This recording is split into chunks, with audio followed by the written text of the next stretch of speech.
this book seriously disappointed me. Like, I had such high hopes, I had such high expectations.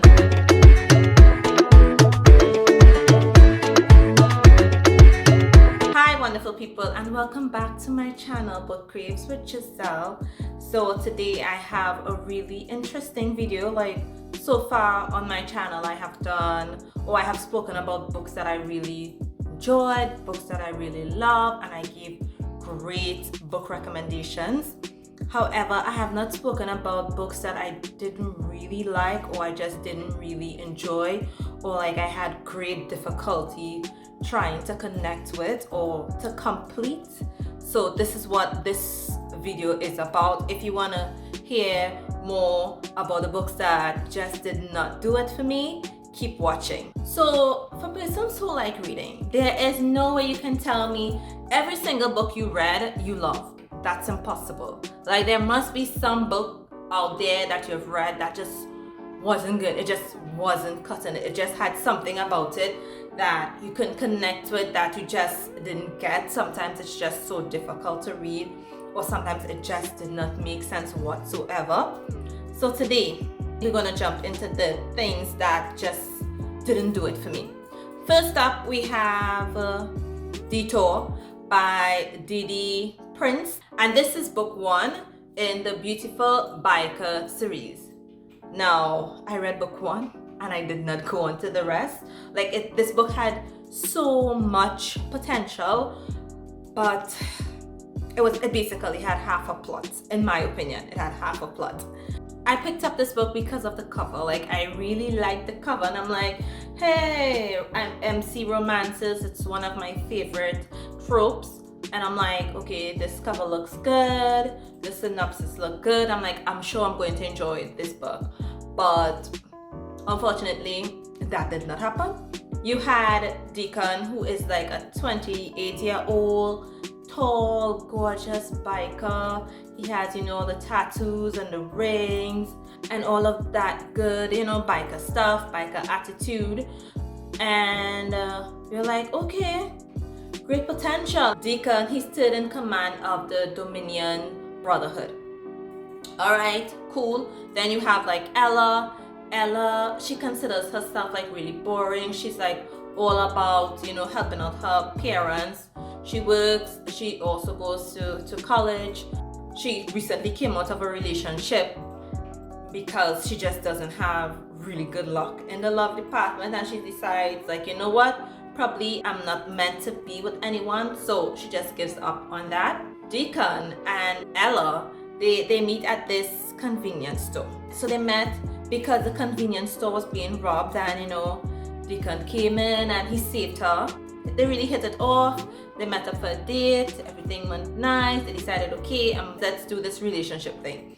But Ella, because of her past relationships, she's like really scared to go into this relationship with Deacon because, one, she's not too sure she can handle the biker lifestyle, and two, she knows that if she really commits to this guy and things go really well, that he has the potential to break her heart.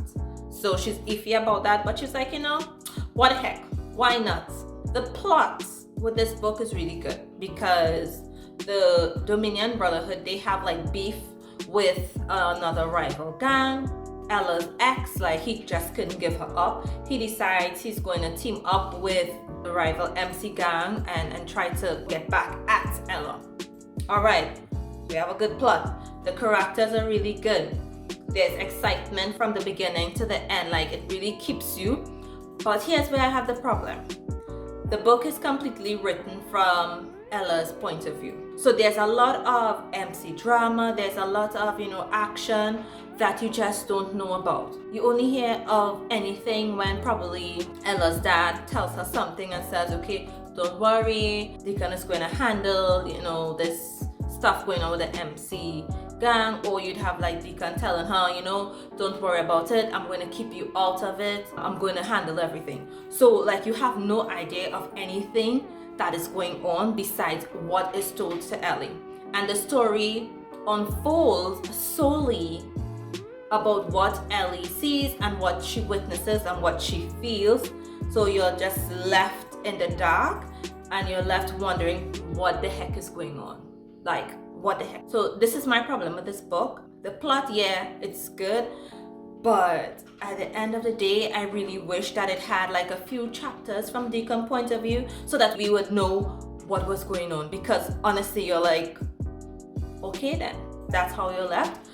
So for me, I was really disappointed with this book. I like the story, I like the plot, but it just didn't follow through. You're left wondering. It had so many gaps. You're like, what's going on? What's going on? What's going on? I'm like, I don't know what's going on. So the book was written like really well. Like I have no issues with that. It's just like, yeah, Ellie's a character.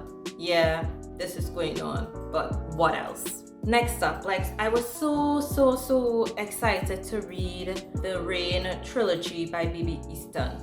The first sentence of the synopsis had me hooked. It doesn't matter, we're all gonna die. Like, hello, right? And this book, well, the first book anyway, was like so exciting. It was well written. I loved Rain. I loved Wes. It was just like so unique. It was like this hidden gem. Like, it was that good of a book. This book is an apocalyptic dystopian romance.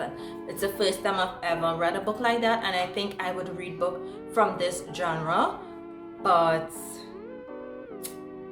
book 2 and 3 did let me down. So the story goes where these people, they start getting dreams that the world is going to end on April 23rd.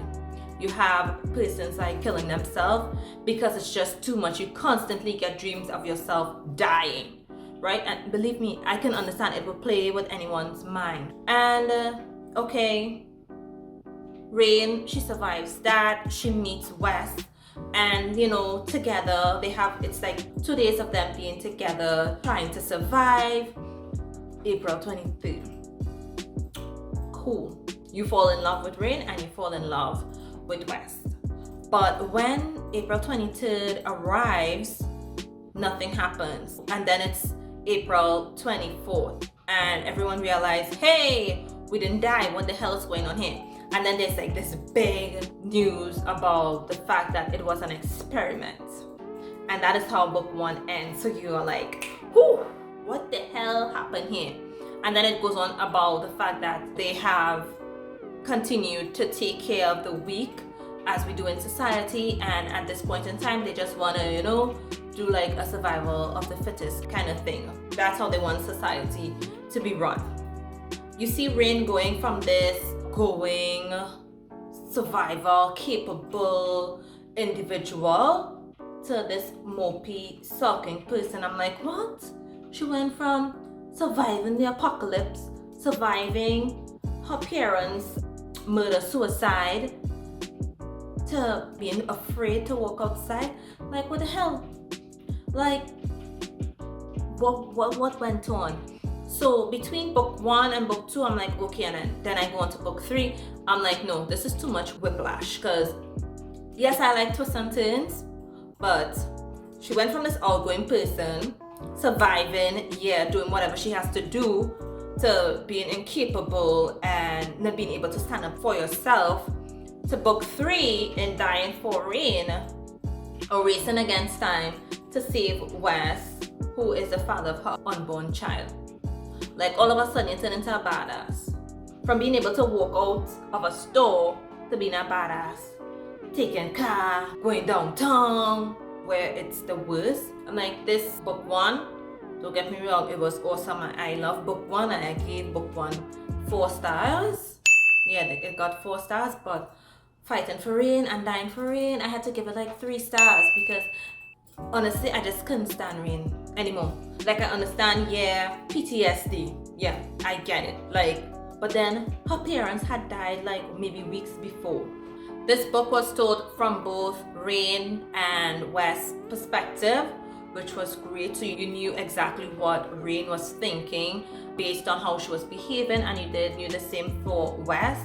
Wes was consistent throughout all 3 books. Like, he had like a great personality, he was outgoing, He had really good survival instincts, his behavior, his feelings, like you knew all of that, you saw it, and you fell in love with him. And I was like, yeah, what if the world had to end? I want to be with somebody like Wes, because I know with somebody like Wes, I will survive.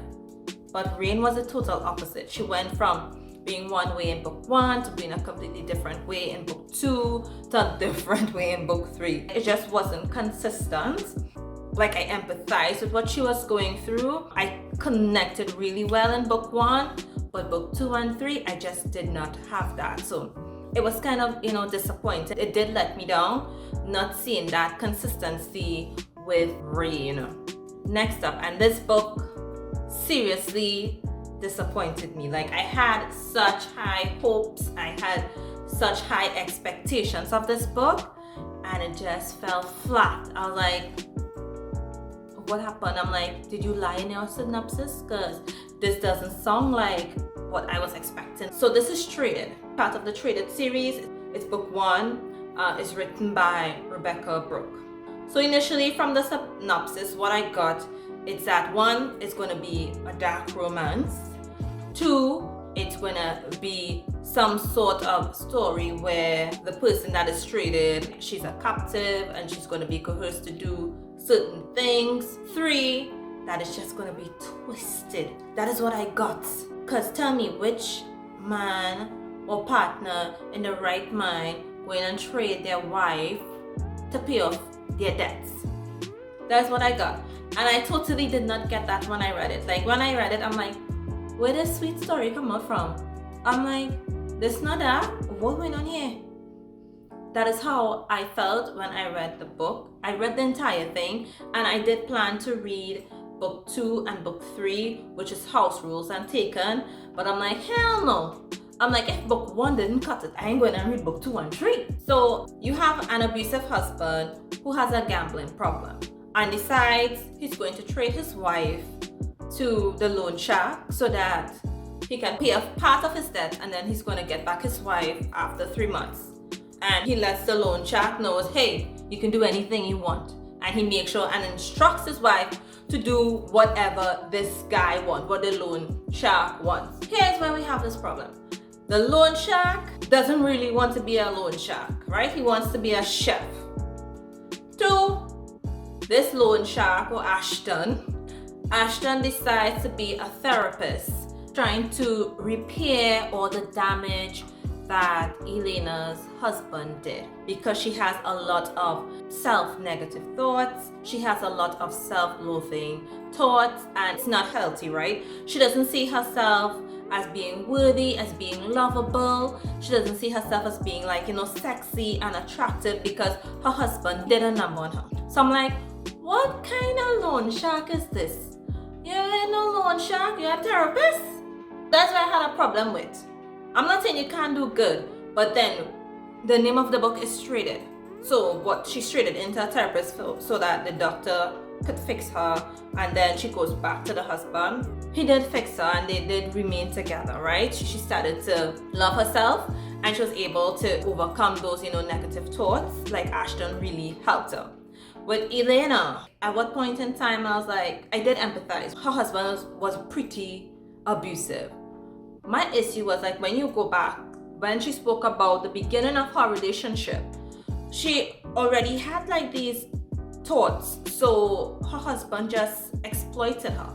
She had an opportunity in her teens where she could have left him before it got so bad, but she didn't. Yes, there was like some action and stuff like that in terms of when her husband realized that after the 3 months he wasn't going to get back his wife, and that she did plan to file for a divorce. He tried to kidnap her and all these things, tried to kill Ashton. But I'm like, this is a chef wanting to be a bad guy. I just couldn't connect. I felt like as though I wasted my time because I had so many high expectations. Because I really do love dark romances, just all these twists and turns and all this good stuff in it. Like, if I'm reading a nice, sweet story, I'm reading a nice, sweet story, I go into that book knowing what I'm going to get. But I went in expecting something else. I expected a nice, dark, juicy story, and I got something sweet. I had an issue with that. I was really disappointed and I was really let down with Traded. And again, I didn't waste my time to go into book 2 or 3 because I'm like, I'm not gonna waste my time. I don't want to, expect something from House Rules and Traded and get something else. I'm like, you don't do it twice, right? You learn your lesson on the first time. So I learned my lesson the first time. Next up, this one isn't so bad, to be honest. It's the You Are Mine series by Willow Winters. So I read You Are My Reason, You Are My Hope, You Know I Love You, You Know I Need You. Like, I love the cover, I love the titles, and I'm like, oh, this is gonna be so sweet. So I went in with that. I did get that, but it was kind of difficult to read in the sense that I was kind of bored with it. Like, I read some reviews and some persons were like, it's so exciting, it had like this thrill. I'm like, I didn't get that. It probably didn't have enough thrill for me. It was probably too slow paced, but I love the characters. So I loved Jewel and Mason. That's in the first duet, You Are My Reason, You Are My Hope. And I love Evan and I loved Kate in You Know I Love You, You Know I Need You. Like, I really felt it for these characters, but here what got to me. Like, book 1, the first part of the duet, I was like, okay. Like, I was just going through these pages. I'm like, yeah, I was just going through these pages. I'm like, oh good. I was like, what's going on with here with Mason and Julia? I'm like, oh good. You know, that kind of thing. Like, I didn't see that one coming. Like, I was all for that because, Julia's husband died in a car crash. Already knew who did what. Like, yes, there's mystery. Yes, there's suspense and that. But I'm like, similarly with Evan and Kate's books, like book 1, I was like, yes, Evan. I was like, okay, Kate, I understand what you're going through. I can empathize with you as a woman. I can empathize with the fact that you think this man is cheating on you. Like, I was okay with that. Like, the twist, the turn, being set up for murder, I loved that. But by the time I got to the end of the first part and into the second part, like, already knew what was going to happen. Like, I could have predicted what was going to happen. It wasn't like a 4 to 5 stars for me. It was just like a 3. Like, I enjoyed the story, but I didn't love the story because it just was not fast paced for me, and it just didn't have enough mystery and enough suspense, like, to get me all emotionally connected and, have me shouting out while I'm reading this and, cheering the characters. Love the characters, by the way, but yeah, it was just like a kind of let me down. Yes, I was like disappointed, but I was more let down than disappointed because I already knew it was a sweet story. Mason and Julia, and then you have Evan and Kate. They were able to, work out their relationship. They had good chemistry. They had like passion. Yes, it had like conflict and so on. It did have like emotional bits and pieces in each of the duets, but it just wasn't enough for me. So yeah, that's why I was kind of disappointed with it. It wasn't a bad story. It was written well. It's just that I just wanted more, When you could just predict a book, you lose interest in it. And that is what happened to me. I lost interest while reading the second book. But hey, it got 3 stars, right? So thank you for watching. Tell me, did you read any of these books? Did you enjoy it? Did you feel the same way that I did, knowing that I was let down and disappointed? Don't forget to like, subscribe, hit the notification bell, and obviously leave a comment if you want to. And for those who have subscribed, thank you very much. I love you guys. Stay tuned.